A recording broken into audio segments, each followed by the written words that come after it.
익산 일빛교회 장권능 목사입니다. 익산 일빛교회 장권능 목사님 주일 낮 예배 말씀 누가복음 1장 5절에서 13절 하나 되는 복. 5월 가정 행복의 달을 우리는 이제 마지막 주를 맞이하고 있습니다. 매년 우리가 가정의 달을 지키고 또 가정마다 어떤 가정이든 다 행복하기를 원하지, 가정이 불행하기를 원하고 가정이 불화하기를 원하는 사람은 지구촌에 한 사람도 없습니다. 이렇게 우리는 서로 가정이 화목하고 행복하기를 원하는데, 우리가 기대하는 것만큼, 우리가 바라는 것만큼 실상 우리 가정은 행복하다라고 이야기하는 사람은 그렇게 많지 않습니다. 다시 얘기하겠습니다. 가정이라는 제도하고 교회라고 하는 제도는 하나님께서 친히 만드신 제도입니다. 오늘도 지난주에 이어서 화목, 지난주 말씀드렸죠. 화목을 하기 위해서는 뭐를 쳐야 한다고 그랬죠? 소금을 두고 화목을 해야 한다고 말씀을 드렸어요. 소금의 특징은 뭐라고요? 짠맛을 내는 거고, 녹지 않으면 소금의 맛을 낼 수 없는 것처럼 화목하려면 결국 뭐예요? 내가 먼저 녹아져야 한다라는, 즉 내가 먼저 죽어야, 내가 먼저 손 내밀어야 화목하지, 자기 생각, 자기 고집 다 갖고 있으면 절대 부부 사이도 마찬가지고 부모 자식 간에도 형제 간에도 절대 화목할 수 있다 없다? 없다. 자, 오늘은 그래서 부부에 대한 거 말씀을 드리는데, 오늘은 부부에 대한 이야기를 하지만 여러분 어떻게 들어야 하냐면, 우리 예수님 말씀하셨죠? 예수님은 신랑이시고, 그러면 신부는 누구라고 말씀하셨어요? 저와 여러분들이면서 또 뭐라고 표현하고 있어요? 교회가 예수님의 신부라고 말씀하고 있습니다. 자, 오늘 설교 제목을 하나 되는 복이라고 말씀드렸어요. 화목을 다른 말로 말하면 뭐예요? 하나 되는 겁니다. 하나 돼야 한다는 전제는 하나 될 확률이 높다라는 거예요? 거의 불가능하다라는 거예요? 불가능하다라는 거예요. 서로 하나 되기가 힘든 게, 하나 되는 게 그게 통일입니다. 근데 우리 보시는 것처럼 저는 어렸을 때부터 학교 다니면서 우리의 소원은 통일, 몇십 년을 불렀는데도 지금까지 통일의 기미가 전혀 보이지를 않습니다. 왜 그래요? 서로 하나가 될 수 없는 상황을 갖고 있기 때문에 그렇습니다. 그럼 어떻게 하면 하나가 될까? 부부가 어떻게 되면 하나가 되고, 부모 자식 간에가 어떻게 되면 하나가 되고, 교회와 또 예수님과의 생각과 마음이 어떻게 하면 하나가 될까? 하나만 되면 뭐가 된다? 행복하고, 그걸 갖다 복이라고 성경은 말씀하고 있습니다. 전 세계의 가장 큰 강대국은 누가 뭐라고 해도 미국입니다. 미국을 세운 근간이 뭐냐면 청교도 신앙이라는 겁니다. 청교도 신앙. 청교도 신앙은 어디에서 시작됐냐면 영국이라는 나라에서 시작된 겁니다. 근데 원래 영국은, 조상들은 그렇게 좋은, 뭐랄까요, 이렇게 문화나, 영국 하면 뭐라고 그러죠? 신사의 나라, 젠틀맨 그러잖아요. 근데 원래 영국의 조상들은요, 바이킹족이라고 불리는 해적이었답니다. 해적들은 이 나라 저 나라를 다니면서 강탈을 하고 이렇게 뭐랄까요, 피해를 주는 그런 나쁜 사람들입니다. 배를 타고 이 나라 저 나라를 다니면서 보니까 그래도 이렇게 뭐랄까요, 잘 사는 나라들이 있더라는 거예요. 잘 사는 나라들을 보니까, 잘 사는 사람들을 보니까 가정이 행복하고 가정이 평안하더라는 거예요. 자기들은 가서 무력으로 막 도둑질을 하고 무력으로 남의 걸 뺏고 많은 걸 가졌는데도 맨날 싸우고 서로 분쟁하고 또 겁탈하고 막 또 부녀자들을 막 함부로 대하고 이런데, 이렇게 하여튼 시골 같은데 또 이렇게 조용한 도시 같은 데를 가보면 참 경건하게 거룩하게 사는 그런 사람들이 있더라는 거예요. 그 사람들을 보니까는 그 중심에는, 가장 깨끗하고 거룩한 사람들의 중심에는 기독교인들이 있다라는 걸 알게 되었답니다. 그래서 이 기독교인들을, 특별히 누구요? 여인들을, 예수 잘 믿는 여인들을 어떻게 보면 강제로 데려다가 결혼을 합니다. 나쁜 거죠. 그러니까는 힘에 의해서, 억압에 의해서 그 예수 잘 믿는 처자들이 이제 낯선 곳에 와서 가정을 꾸리고 살아야 합니다. 얼마나 속이 상합니까? 얼마나 운명이 기구합니까? 자기 인생을 신세타령하면서 울면서 하루하루 무의미한 세월을 보내는 게 아니라, 그래, 이렇게 된 걸 보니까 하나님이 뭔 뜻이 있는가 보다. 나를 이곳까지 이렇게 선교사로 아마 보내셨는가 보다. 그 예수 잘 믿는 처자들이 그 해적들의 가정에 시집 와가지고 그들을 예수님의 사랑으로 잘 섬깁니다. 온유하고 겸손한 마음으로 자녀들을 또 믿음으로 잘 신앙으로 양육합니다. 세월이 지나면서 해적들이 변해가지고 기독교인이 되고 그들이 개적 정신과 신앙이 결합해서 청교도, 즉 프리턴이라고 하는 그 신앙을 이루는 근간의 주인공들이 되었다라는 거예요. 예수를 믿고 거듭난 여인을 통해서 남편이 변하고 그렇게 서로 둘이 하나 되어 살아가는 부부로 가정과 사위가 거룩화된, 그래서 영국이 그래도 기독교에, 그리고 하여튼 지금도 영국은 국교가 기독교입니다. 지금은 많이 변질되고 타락은 됐지만 거기에서 더 종교개혁을 통해서 정말 청교도 신앙, 주의를 멀리하고 세속을 멀리하고 오직 신앙으로만 살겠다라고 결심해서 뭐랄까요, 죽음을 무릅쓰고 가서 개척한 나라가 미국이라는 나라입니다. 오늘 본문에 세례 요한이라는 인물이 나옵니다. 성경에 예수님만큼이나, 예수님은 사실은 이렇게 표현하면 안 되는데 어쨌든 예수님만큼이나 인간적으로 보면 정말 기구한 인생을 살았던 인물 중에 한 사람이 바로 세례 요한입니다. 그런데 이 세례 요한은 세상 사람들이 볼 때는 너무너무 불행한 삶을 살았습니다. 그 젊은 나이에 우리는 뭘로 알고 있어요? 세례 요한을 광야에서 위치는 자라고 알고 있습니다. 광야의 사람들이 듣습니까? 안 듣습니까? 안 듣습니다. 들을 사람도 없는데 진리를 위칩니다. 이게 소문이 나가지고 왕궁까지 들어갑니다. 그래서 거기에서도 옳은 말을 합니다. 진리를 전합니다. 그로 인해서 나이 30에 목배임을 당해가지고 그냥 결혼도 하지 못하고 그 젊은 날에 순교를 당합니다. 인간적으로 보면 예수 믿고 교회 다니다가 가장 비참한 인생을 산 사람 중에, 기구한 운명을 산 사람 중에 인간적으로 보면 세례 요한이 어떻게 보면 1등입니다. 그런데 이 세례 요한을 갖다가 하나님께서 뭐라고 말씀하시냐면 여자가 낳은 자 중에서 이 땅에서 가장 위대한 사람이라고 이야기합니다. 이렇게 칭찬받은 사람은 세례 요한이 유일합니다. 여자가 낳은 사람 중에서 가장 큰 사람, 즉 위대한 사람이 세례 요한이라고.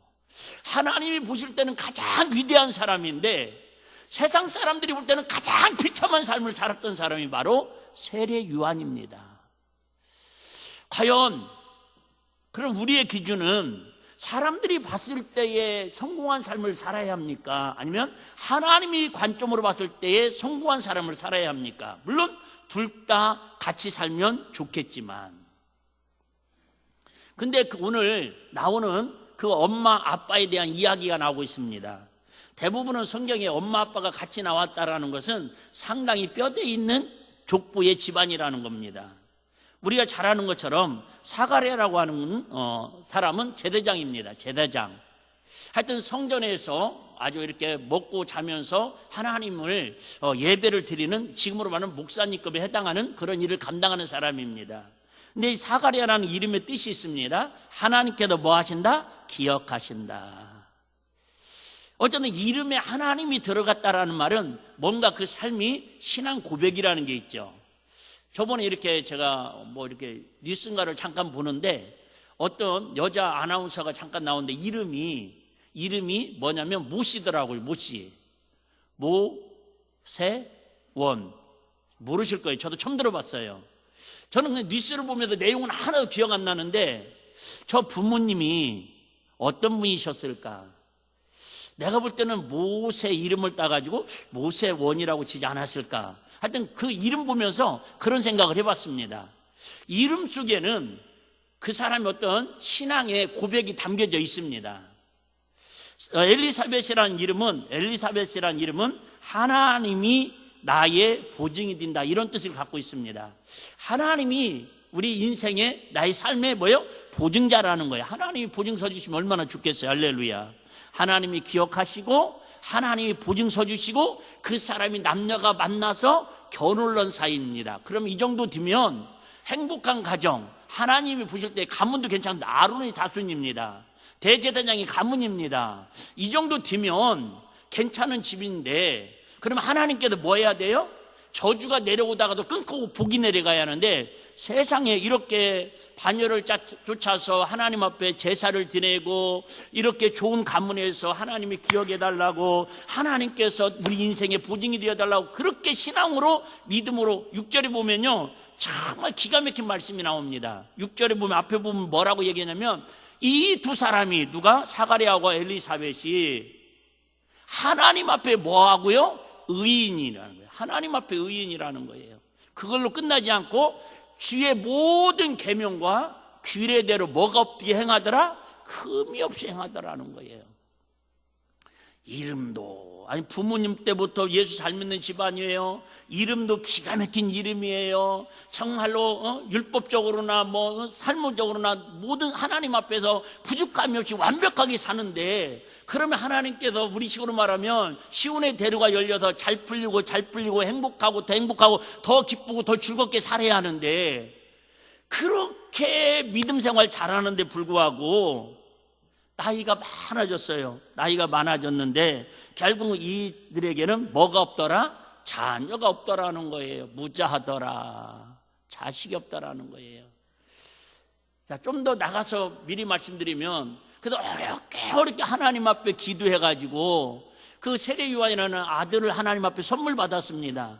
그래서 이제 우리식으로 말하면 직장 취직해가지고 돈 벌어올 만한 결혼해가지고 이제 손주 재능 보면서 기뻐할 나이에 순교해서 목이 달라나가지고 사람들한테 그렇게 안타까운 죽음을 맞이한 차라리 그럴 바에야 뭐 한 게 낫지 않아요? 그 집안에 아이를 주지 않은 게 나을 수도 있었잖아요.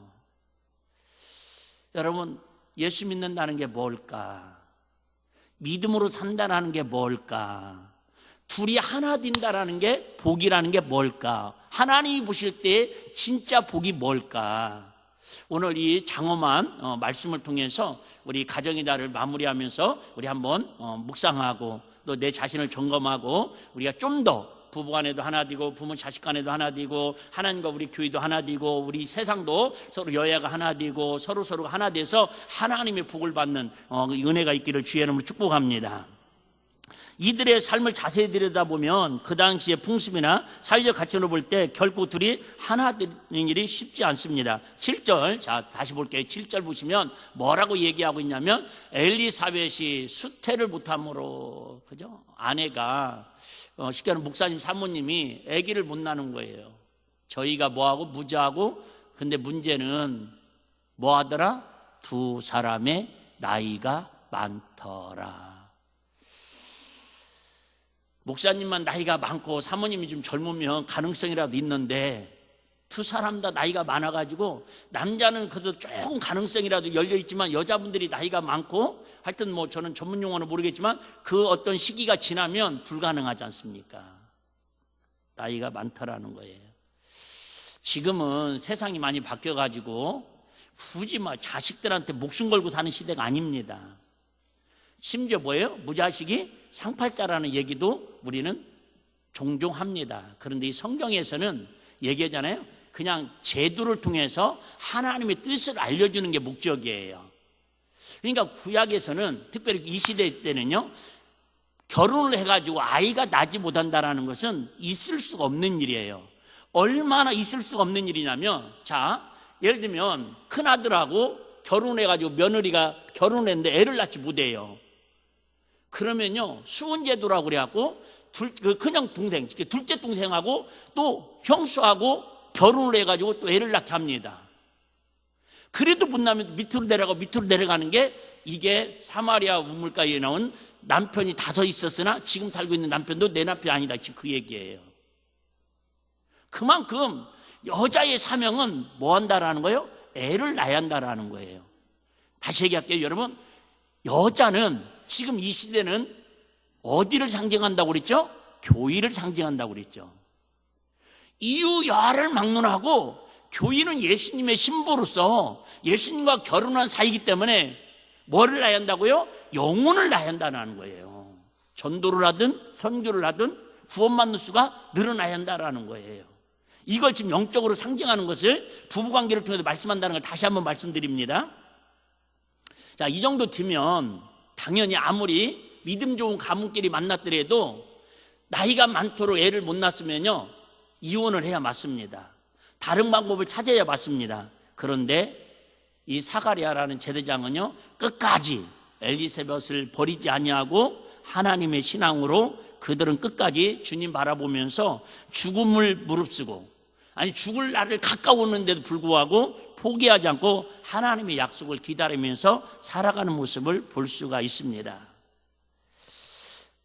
남편과 아내 두 사람이 서로 하나 된다는 의미는 무엇일까? 여러 가지 의미가 있는데요. 마태복음 19장 5절 6절 조금 어려울 수 있는데 그냥 집중해서 한번 들어보세요. 말씀이 어려운 게 아니라 영적 의미를 알아야지 그렇지 않으면 졸릴 수밖에 없어요.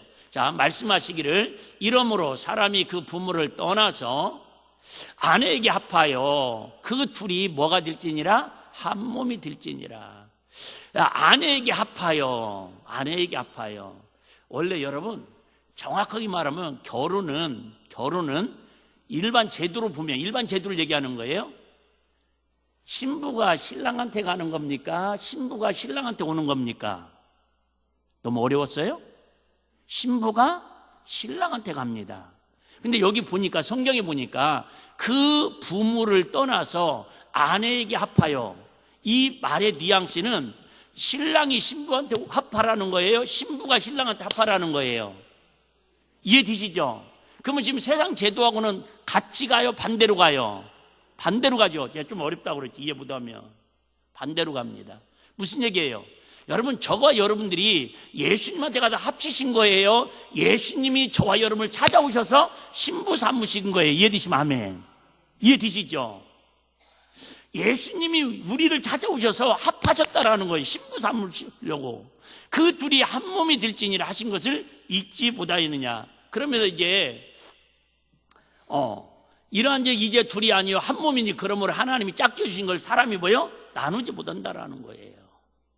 그러면서 이제 주례사를 예수님을 하나님께서 이렇게 주례사를 하십니다. 가장 성경적인 주례사, 완벽한 주례사가 창세기 2장 20절에서 24절의 말씀이 하나님이 직접 주례하신 말씀입니다. 아담과 하와가 이제 에덴 동산에서 둘이 한 몸이 됐잖아요. 주례사를 합니다. 뭐라고 하는 거 봤더니 아담이 모든 육축과 공중의 새와 들의 모든 짐승의 이름을 주니라. 아담이 돕는 배필이 없으므로 여호와 하나님이 아담을 깊이 잠들게 하시니 잠들매 그가 그 갈빗대 하나를 취하고 살로 대신 채우시고 여호와 하나님이 아담에게 취하신 그 갈빗대로 여자를 만드시고. 자, 여기서는 봐봐요. 그러면 자, 여기서는 갈빗대로 누구를 만들어요? 여자를 만들어요. 근데 실상은 사람은 누가 만들어요? 엄마가 만들죠. 엄마가 출산을 시키잖아요. 좀 어렵다고 그랬어요. 어차피 이해 못하면 조를 수밖에 없다니까요. 자, 그 갈빗대로 누구를 만들어요? 여자를 만들어요. 실상은 여기서 갈빗대는 누구가 갈빗대? 남자의 갈빗대잖아요. 근데 육적으로 보면 사실은 남자도 누가 만들어요? 엄마가 여자가 만들죠. 아이고 목사님 정자 난자 그런 얘기 하지 마시고. 자, 그 갈빗대로 여자를 만드시고 그를 아담에게 이끌어 오시니. 자, 이게 중요한 거예요. 아담이 가로되 이는 시작 내 뼈 중에 뼈요 살 중에 살이라. 이것을 남자에게서 취하신즉 여자라 칭하리라. 여기 23절에 보면 이는 내 뼈 중에 뼈요 살 중에 살. 이 말이 뭐냐면 나와 똑같은 또 다른 나라는 거예요. 시작 나와 똑같은 또 다른 나와 똑같은데 나와 똑같아요. 그냥 한 몸이잖아요. 한 몸이야. 그런데 분명히 같아요? 달라요? 달라요. 이게 여러분 부부의 비밀이고요. 교회와 하나님과의 우리의 관계의 비밀입니다. 그래서 이제 나중에 한번 또 성경 보시겠지만 에베소서는 그 교회론이라고 그랬죠. 서로 다 다릅니다. 생각이 다르고 의무가 다르고 문화가 다르고. 그런데 성령 안에서 교회는 뭐라는 거예요? 그리스도의 몸이고 지체고 하나라는 거예요. 하나인데 다르고 다른데 하나인 게 교회고요. 그게 뭐예요? 부부고요. 그게 뭐예요? 가정이라는 거예요. 서로 다 다른 사람이 만나요. 어떤 사람 나이 차이도 다르고 경상도와 전라도가 만나기도 하고 식성도 다르고 성격도 다르고 문화도 다르고 다 다른데 결국은 뭐 해야 돼요? 하나 돼야 돼요. 형제간에도 마찬가지예요. 아니 5분 차이로 나온 누구예요? 야곱하고 에서하고도 성격이 달라요, 같아요? 다르다니까요. 야곱은 부들부들 야들야들하고 에서는 막 털이 불수려 으르시 막 이러고 다르다니까요. 다른데 뭐예요? 한 형제요, 한 자매라는 거예요. 교회도 마찬가지예요. 여러분 나라도 마찬가지입니다. 정치인도 다 달라요. 정책이 다르고 여러분 자기들이 추구하는 게 달라요. 그럼에도 불구하고 한 민족, 한 국가에서 그냥 형제라는 거죠. 여러분 이걸 잘 이해를 해야 오늘 이 말씀을 통해서 우리에게 주시는 어떤 은혜를, 교훈을 깨달는 하나님의 사랑을 체험하는 은혜가 있을 줄로 믿습니다. 자, 그렇다면 무엇 때문에 하나님께서는 남편과 아내 두 사람이 서로 하나 되기를 원하십니까? 그래요. 갈수록 젊은이들 사상은 이런 겁니다. 내가 하고 싶은 거 하고 내가 가기 싫은 건 안 가고 내가 먹고 싶은 거 먹고 그걸 혼밥이라고 하죠. 혼밥? 밥도 그냥 혼자 먹고 혼자 생각하고 혼자 살고 자꾸 이렇게 집을 많이 지는데도 그래도 여러분 어쨌든 그래도 이렇게 어쨌든 들어갈 이렇게 사람들이 있는 것은 갈수록 뭐예요? 핵과초가 되는 거예요. 혼자 사는 걸 좋아하는 거예요. 그런데 성경은 절대 혼자 사는 것은 하나님의 뜻이 아니라고 말씀하고 있습니다. 아니, 물론 그런다고 해서 뭐 결혼하고 혼자 살고 뭐 독신 혼자 그런 뜻이 아니라 절대 혼자 살 수 없다 그 말이에요. 우린 누구하고 함께 살아야 한다고요? 가족하고 함께 살아야 하고요. 예수님과 함께 살아야 하고. 할렐루야. 다시 얘기할게요. 여러분 오늘 가족 제도를 얘기하고 부부 제도를 얘기하는데 근본적인 뭔 얘기를 하는 거라고요? 교회와 예수님의 관계를 이야기하고 있다라는 거.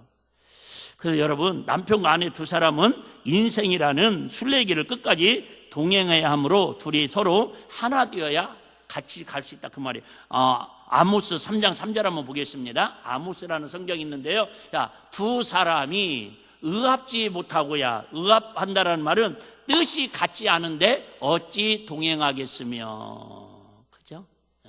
두 사람이 의합지 못하고야 어찌, 그러니까 뜻이 같이 가도 사실 뭐예요? 쉬워요? 어려워요? 어렵습니다. 근데 뜻이 합하지 아니하고 어떻게 동행하겠나라는 거예요. 그래서 부부간에 여러분 힘든 게 여러분 살아보셔도 잘 아시겠지만은 돈이 없어서 힘들기도 하죠.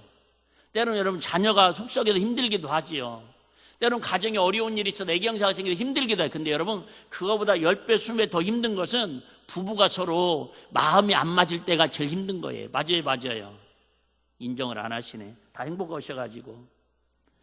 여러분 하나님께서는 왜 우리에게 이처럼 부부간에 서로 하나가 되라고 하냐면 우리 인생길은 신앙이 뭐예요? 나그네길이고 순례길이기 때문에 그래요. 혼자 갈 수 없는 길이기 때문에. 혼자 갈 수 없으니까. 여행은 그죠? 여행은 누구하고 같이 갈 때가 제일 재밌다고 그래요? 마음이 맞는 친구들끼리 갈 때. 얼마 전에 우리 성도님들하고 몇 명이서 장가계를 한번 중국을 갔었습니다. 너무 좋았습니다. 경치도 좋고 막 너무 좋았는데 저녁 시간만 되면 우리는 마음이 불편합니다. 하여튼 그쪽 동네는요, 하여튼 그 여행사는 패키지로 갔는데 저녁 시간만 되면 무한 삼겹살에 꼭 무한 술을 막 무한대로 주는 거예요. 근데 우리는 술을 안 먹으니까 괜히 안 먹는 것도 안 먹는 건데 앉아 있으면서 뭐요? 마음이 불편한 거예요. 또 끝나고 막 가이드가 어디로 가자고 막 또 얘기해요? 갔다 오신 분들이 있네. 노래방 가자고 막 그러는 거예요. 아니 추가 요금 안 내고 낸 돈에서. 근데 우리는 막 불편해가지고 노래방 안 가면 안 되냐고, 술 안 먹으면 안 되냐고, 막 빨리 숙소에도 가고 싶다고. 뭐예요? 뜻이 안 맞으니까 그 좋은 여행길인데도 마음이 불편하더라는 거예요.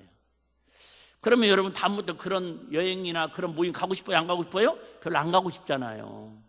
여러분 마찬가지예요. 저와 여러분들이 왜 교회를 통해서 우리 하나님 나라를 향해서 믿음으로 우리가 서로 하나 돼야 돼요? 우리 다음 6월 6일 날 우리 성령 강림절 기념 한마음 체육대회를 지금 우리가 개척한 이후로 지금까지 한 번도 빼먹지 않고 하는 이유가 그거예요. 물론 우리 마음도 하나 되어야 하지만은 식사하면서 하나 하고 운동하면서 서로 힘들었던 거, 지쳤던 것도 또 오해받았던 것들을 운동하면서 서로 뭐요? 하나가 되자라는 거예요. 하나 될 수 있어요, 없어요? 사실은 없다니까요. 하나 되는 방법은요, 좀 이따 알려드리겠지만은 조는 사람이 있어도 미리 알려드릴게요. 크게는 두 가지입니다. 첫째는 여러분 지난주 말씀드렸지만 십자가의 사랑입니다.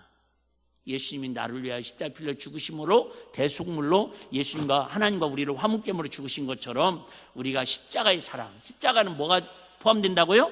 죽음이 있어야 한다는 거예요. 내가 죽지 아니하고는 절대 하나 될 수 없습니다. 두 번째는 뭐예요? 성령 안에서 하나 되는 거예요. 성령 안에서.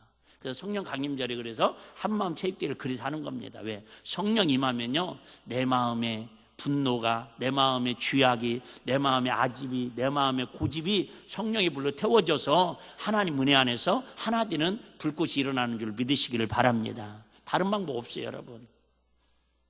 뭐 노력한다고 수건, 물론 운동하고 밥 먹는 건 방법은 될 수 있지만 근본적인 해결은 여러분 십자가에 사랑하고 성령 충만밖에 없는 걸 믿으시기를 바랍니다. 가정도 마찬가지입니다. 왜? 그러면 하나님께서는 부부가 하나 되어 순례의 길을 동행하기를 원하십니까? 혼자 가면 편한데, 가고 싶을 때 가고 먹고 싶을 때 먹고, 혼자 가면 편한데 왜 부부가 이렇게 동행하라고 하나님은 말씀하실까? 신앙생활도 마찬가지예요. 나 혼자 교회 오고 싶을 때 교회 오고, 나 혼자 예배 드리고 싶을 때 예배 오고, 얼마나 편하고 좋습니까? 저도 그렇습니다. 저도 저녁마다 기도했는데요, 요즘 제가 이제 새벽에 와서 좀 기도를 하거든요, 혼자. 오늘도 5시 좀 넘어서 나왔는데 얼마나 혼자 기도하니까요 얼마나 좋은지 모릅니다. 눈치 안 보죠.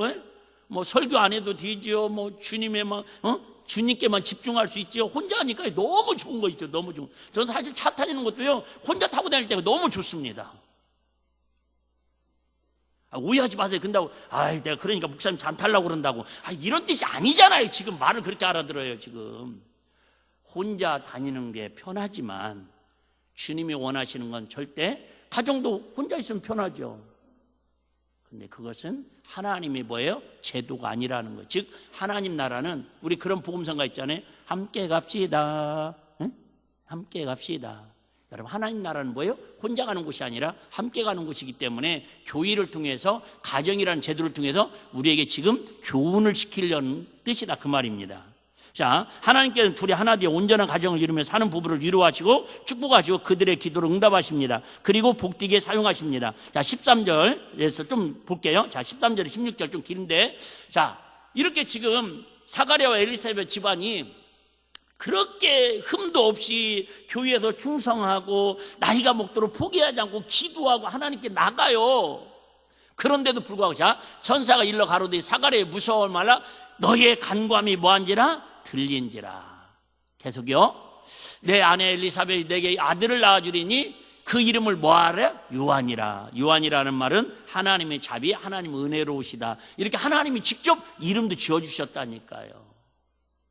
뭐하니까?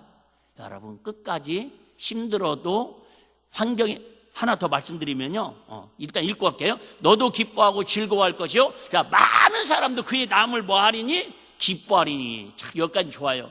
여러분 이삭처럼 애기 낳고 나니까 막 동네 잔치를 대설을 하였다라 그랬잖아요. 돌잔치를.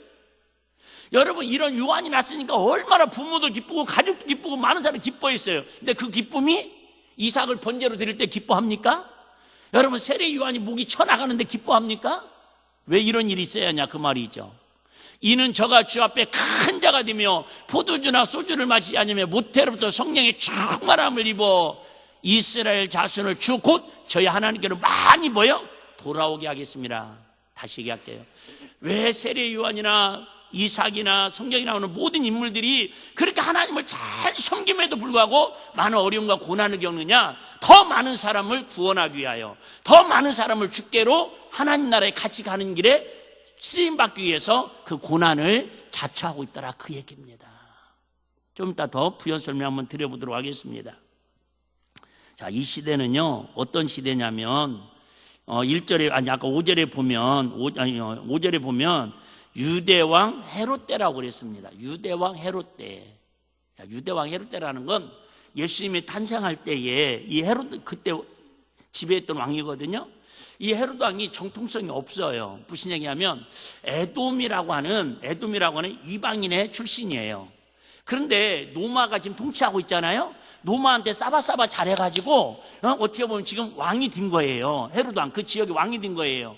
그러니까는 이 에돔 사람이 지금 왕이 되니까 뭐랄까요, 눈치를 볼 수밖에 없어요. 누구 눈치도 봐야 하고 자기의 생사 발달권을 쥐고 있는 노마 황제의 눈치도 봐야 하고 또 누구도 눈치 봐야 돼요.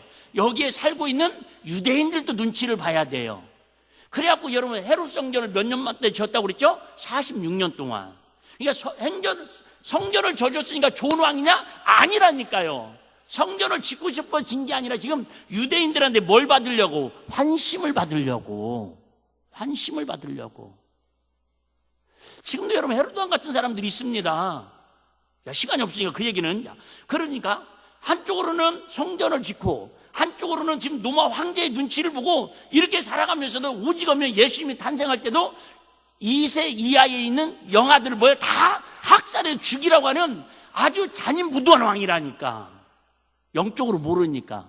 그럼 여러분 지금 시대적으로 얼마나 어둡습니까? 이런 상황에도 지금 사가랴나 엘리사벳이 이렇게 6절에 아까 말씀하는 것처럼 하나님 말씀대로 사는 게 쉬워요, 어려워요? 어렵습니다. 여러분 나이도 많이 먹어가지고 자식도 없습니다. 우리식으로 말하면 뭐 해야 돼요? 동네 창피해서라도 빨리 조기 은퇴해야 합니다. 맞아요. 맞잖아요. 그런데 이들이 한 것이 있는데 뭐냐면 끝까지 하나님 약속을 붙들고 기도하는 것을 포기하지 않더라는 거예요. 하나님은 포기만 하지 않으시면 언젠가 역사하는 줄로 믿습니다. 오래전에 저 어딘가에서 모세의 시신으로 이렇게 뭐랄까요, 추정되는 미라가 발견됐습니다. 3000년도 넘었는데, 근데 그 모습이 그대로 뭐랄까요, 보존이 돼 있는 거예요. 어느 정도. 이집트에 가거나 눅스 박물관에 가면 지금도 그 미라로 이렇게 하는 동물부터 해갖고 얼마나 많은지 모릅니다. 근데 그 옆에 씨앗이 하나가 같이 있더라는 거예요. 3000년 된 씨앗이. 이것을 갖다가 이렇게 발화를 시켜봤답니다. 물에 담궈가지고 한 달 되니까요 싹이 났답니다. 3000년이 지났는데도. 여러분 하나님은요, 하나님이 택한 사람, 하나님이 저와 여러분을 신부 삼으려고 하늘부자 버리시고 예수님이 저와 여러분을 찾아오셔서 우리가 만난 게 교회고 만난 게 지금 영적 부부라니까 이해되시면 아멘. 그런 부부로 만난 게 여러분의 가정에도 부부인 걸 믿으시기를 바랍니다. 그런 마음으로 대하면요 다 이뻐요. 그래도 목사님 나 용서 못합니다. 저 인간은 왼수입니다. 그러면 안 되신다는 거예요. 어떻게 해서 우리가 서로 하나 되어 살아갈 수 있겠습니까? 자, 다시 6절 다시 한번 볼게요. 이 두 사람이 하나님 앞에 의인이 주의 모든 계명과 규례들을 흠이 없이 행하더라. 한마디로 말하면 뭐예요? 같은 목표, 같은 꿈을 갖고 있었기 때문에 하나가 됐다는 뭐예요? 신앙이 맞았다 그 말입니다. 신앙이. 여러분 옛날에 몇 번 제가 얘기했잖아요. 옛날에 서세원하고 신은경 씨인가하고 시골에 다니면서 할아버지들 장수 퀴즈 이런 거 했었잖아요. 그래갖고 이 사자성어 맞추기 이렇게 하잖아요. 그래서 당신하고 나 사이 그러니까 이렇게 부부라고 그래야 하는데 뭐라고 그래요? 왼수. 내자로 얘기하면 뭐예요? 팽생원수. 그게 아니라는 거예요. 여러분 물론 교회에서도 안 맞습니다. 구역에서도 안 맞을 수도 있습니다. 남성교 회원들도 안 맞을 수, 어떻게 맞겠어요? 목사님하고 여러분 성도하고 생각하고 어떻게 같이 맞겠습니까? 그런데 맞아야 할 이유는 딱 하나는 있어야 합니다. 우리는 예수 안에서, 아멘 안 하시네? 성령 안에서 믿음으로. 부부간에도 마찬가지예요. 여러분 부부간에 맞는 사람 있어요? 맞는 사람 있을 수 있습니다. 유명한 연예인 있는데요, 이름을 대도 괜찮은지 모르겠어요. 저도 직접 안 들었는데 이 말이 막 휴자되어 가지고 제가 인터넷 검색을 해봤어요. 그랬더니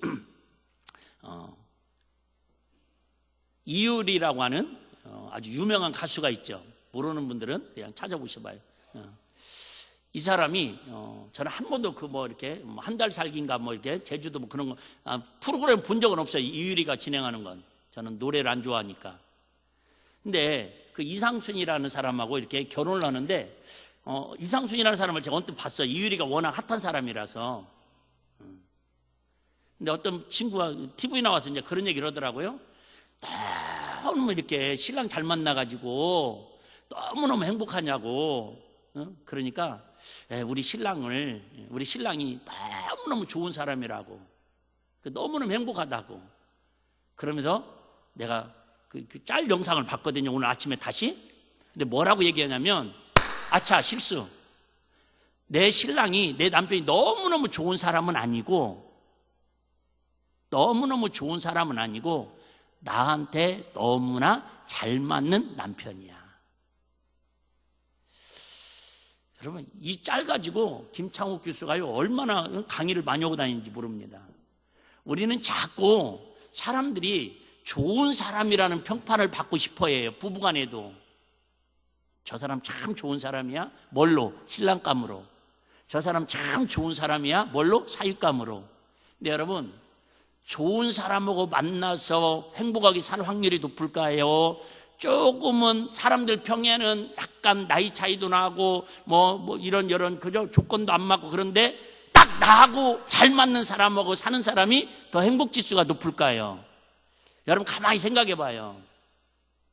좋은 사람하고 사는 게 아니라, 그러면 하는 얘기가, 조금만 더 얘기할게요. 그러면 하는 얘기가, 자기는 성격이 급하고 못 참고 막 즉흥적이고 좀 이렇게 막 하여튼 막 물건도 막 그 즉흥 사고 그런다는. 근데 그 자기 남편은 화를 안 낸다라는 거예요.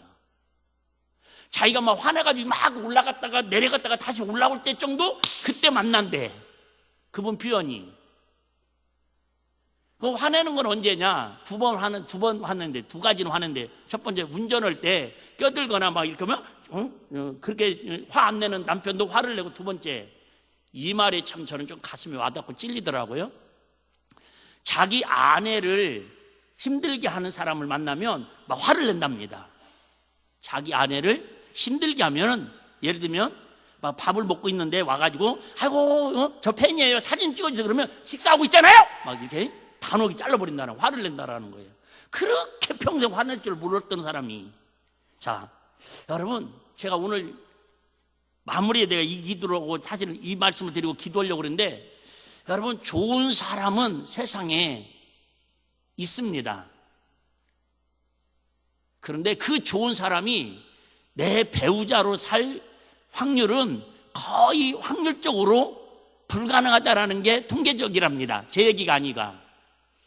자, 그러면 좋은 사람하고 만나서 결혼한 사람도 있겠죠. 근데 그때 아가씨 때는 좋았는데 살다 보니까 그 사람이 좋아진 겁니까? 내가 변한 겁니까? 변한 것도 아니고 기대치가 높아진 거예요. 자, 빨리 정리하겠습니다. 여러분, 우리는 좋은 사람하고 자꾸 만나기를 원합니다. 좋은 사람을 만나려면 첫 번째, 내가 먼저 뭐예요? 좋은 사람이 돼야 합니다. 나는 좋은 사람도 아니면서 상대방대로 좋은 사람 되라고 은근히 우리는 뭐예요? 협박을 합니다. 좋은 사람이 뭔 뜻이에요? 내가 원하는 대로 다 들어주는 사람이 좋은 사람이라고 우리는 평가를 합니다. 그런데 우리는 좋은 사람 찾지 마시고 뭐 하라고요? 나하고 맞는 사람을 찾으라는 거예요. 나하고 맞는 사람.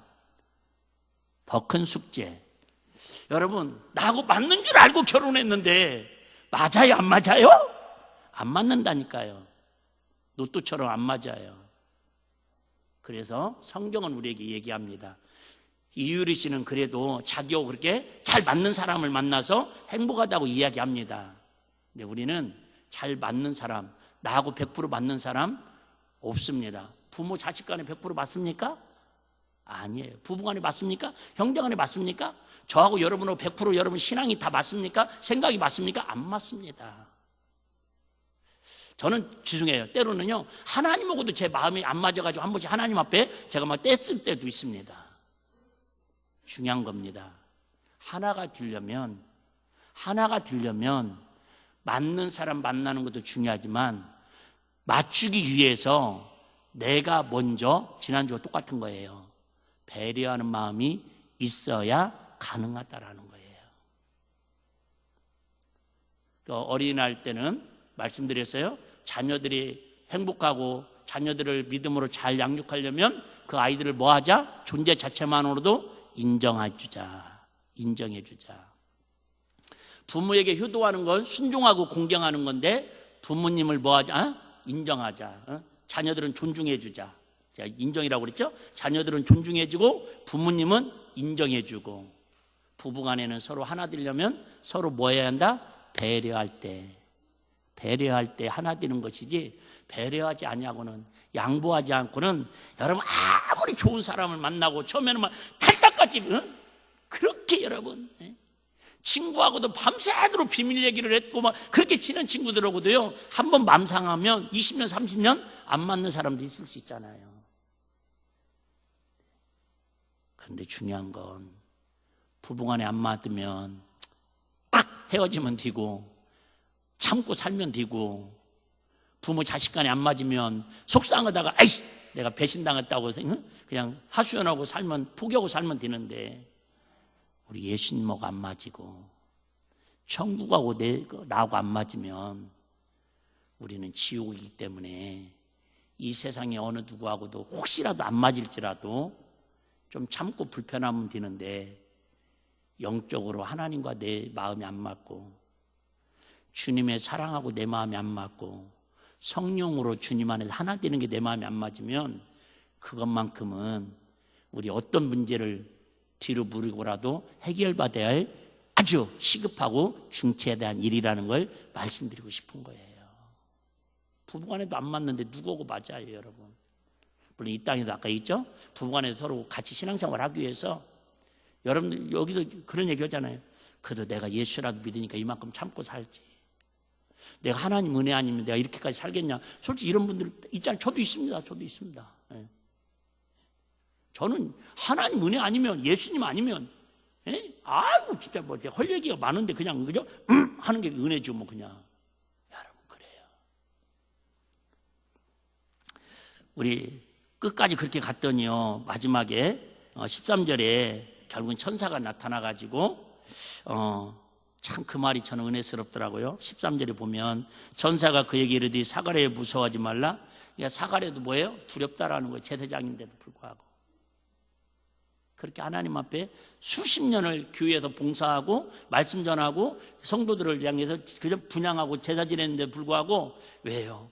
그렇게 하나님 말씀대로 살았는데도 자녀가 안 생기니까 무서워하더라는 거예요. 여러분, 기도해도 무서운 건 무서운 겁니다. 여러분, 은혜 받아도 무서운 건 무서운 거더라고요. 힘든 건 힘든 거고요. 난 진짜 은혜 받으면 안 힘들 줄 알았거든요.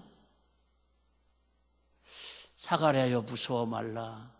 그 다음 말이 위로잖아요. 여러분, 우린 다 이처럼 믿음으로 살려고 몸부림쳐도, 말씀대로 살라고 몸부림쳐도 뭐예요? 두려움과 무서움과 불안함이 있더라, 그 말입니다. 그거 당연하다라는 거예요, 여러분. 근데 그 다음 말이 시작, 너의 간구함이 들린지라. 그 간구함이 뭐예요? 입으로는 말은 못했지만 하나님 앞에 뭐 달라고 기도했던 걸 알 수 있어요? 아들 달라고. 왜? 자식 기뻐하고 자랑하려는 게 아니라 하나님의 말씀을 자기를 통해서 이루어가게 하려고. 다시 얘기할게요. 아무리 무서워도 뭐는 하자? 기도는 하자. 아무리 마음 상해도 뭐 하자? 기도는 하자. 아무리 내 마음에 안 들고 속이 상해도 자신이 내 속을 팍 끄집어놓고 그저 뒤집어놔도 내가 원하는 자녀가 아닐지라도 그래도 그 자녀를 향해서 뭐는 하자? 기도는 하자.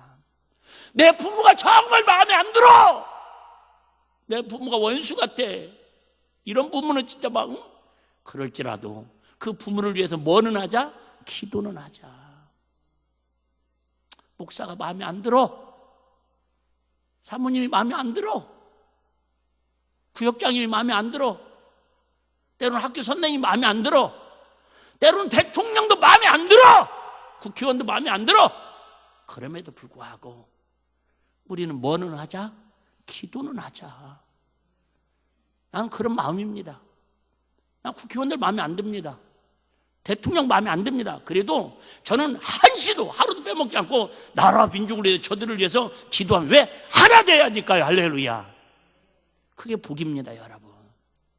남편이 마음에 안 들수록 물론 양보도 하고 이해도 하고 뭐 여러 가지도 해야겠지만 뭐예요? 그 영혼을 위해서 기도는 해야지 않냐 그 말이죠. 너희의 간구함이 뭐한지라 들린지라. 너희의 간구함이 들린지라. 잠언서 21장 9절입니다. 우리 잘 아는 말씀이죠. 영적으로 대입해서 보시면 됩니다. 잠언서 21장 9절. 다투는 여인과 함께 큰 집에 사는 것보다 움막에서 혼자 사는 것이 나으니라. 저번에 한번 말씀드렸죠. 그래서 여러분 요즘 트렌드 중에 하나가 몇 년 전부터 나와가지고 50 넘어서 남성들이 제일 많이 보는 프로그램이요. 그전에는 뉴스였습니다. 그 다음에 스포츠였습니다. 근데 이거 두 개 다 싹 순위를 바꿔놓은 게 있습니다. 뭐다? 나는 자연인이다. 나는 자연인이다. 그냥 혼자 먹고 싶을 때 먹고 일어나고 싶을 때 일어나고 왜요? 잔소리 안 듣고 싶다라는 거예요. 네, 여러분 잔소리가 진짜 사랑해서 뭐랄까요? 포기해서 미워서 하는 잔소리는 아니잖아요. 관심이고 더 같이 가고 싶은 하나가 되고 싶은 마음에서 하는 소리지. 근데 그게 전달 방법이 잘못되더라고요. 어쨌든 다투는 여인과 함께 큰 집에 사는 것보다 움막에서 혼자 사는 것이 나으니라. 12장 4절. 어진 여인은 그 지아비의 멸류관이나 욕을 끼치는 여인은 그 지아비로 뼈가 썩음받게 하느니라. 서로 똑같은 거죠. 서로 마음을 아프게 하는 것은 뭐예요? 뼈를 썩게 만든다라는 거예요. 내가 말 한마디 툭 던졌는데 그 말 한마디가 여러분 상대방이 뭐예요? 막 뼈를 썩게 만들어요. 마음을 막 휘벽하게 만드는 거예요. 이런 것들이 뭐예요? 하나 되라는 거예요. 그래야 화목하고 그래야 하나님이 복이 임한다라고 성경은 약속하고 있습니다. 짧은 예화 하나 말씀드릴게요. 어느 신문에 나온 이야기인데요. 어느 노부부가 결혼 50주년을 맞이했답니다. 그래서 기자가 찾아가서 인터뷰를 합니다. 두 분은 어떻게 그렇게 오랜 시간 행복하게 사셨나요? 근데 할머니가 빙그레 웃으시면서 이렇게 이야기하더랍니다. 우리 남편은요 결혼해서 그 다음날부터 매일 아침마다 커피를 내려주었어요. 타주는 게 아니라 내려줬답니다. 그런데 결혼한 첫날부터 50년 동안 저는 커피잔 2개 중 작은 잔을 항상 남편에게 드렸어요. 기자가 궁금해서 물었습니다. 왜 작은 잔을 남편에게 드리셨죠? 네, 보통 더 큰 잔을 남자에게 주는 게 아닌가요? 할머니는 또 미소를 지으며 말했답니다. 사실 저도 작은 잔이 더 예뻐서 제가 가지고 먹고 싶은데 우리 남편이 은근히 작은 잔으로 마시는 걸 더 좋아해서 제가 양보했답니다. 즉 남편은 커피를 썩 좋아하지도 않는데 아내가 커피를 좋아한다고 하니까 아침마다 하루도 빼먹지 않고 커피를 내려서 대접하고, 아내는 또 좀 더 이쁜 잔을 우리 남편이 이 잔을 좋아하니까 또 거기에다가 또 잔을 타서 드리는 작은 뭐예요? 배려가, 서로의 배려가 행복한 가정을 50년 동안 살게 한 근원이라고 표현하더라 그 말입니다. 언젠가 옛날에 장로님이었던 전주 시장을 지냈던 분이 계시는데 한번 CBS에 나와가지고 그런 인터뷰를 하는 게 참 마음에 와닿더라고요.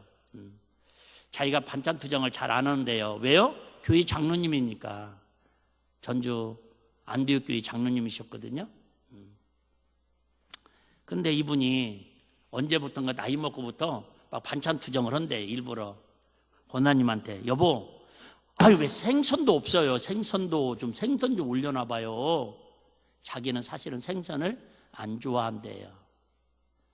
그런데 자기가 안 좋아하니까 아내가 권사님이 뭐예요? 눈치 보이니까 생선을 굽지를 못하는 거예요. 집에서. 젊었을 때는 몰랐는데 나이 먹고 알게 됐대요.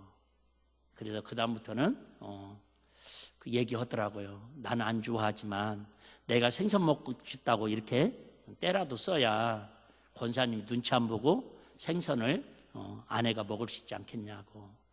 참 저도 이렇게 말로 듣고는 감동은 잘 받는데 실천하는 건 참 쉽지 않습니다. 여러분,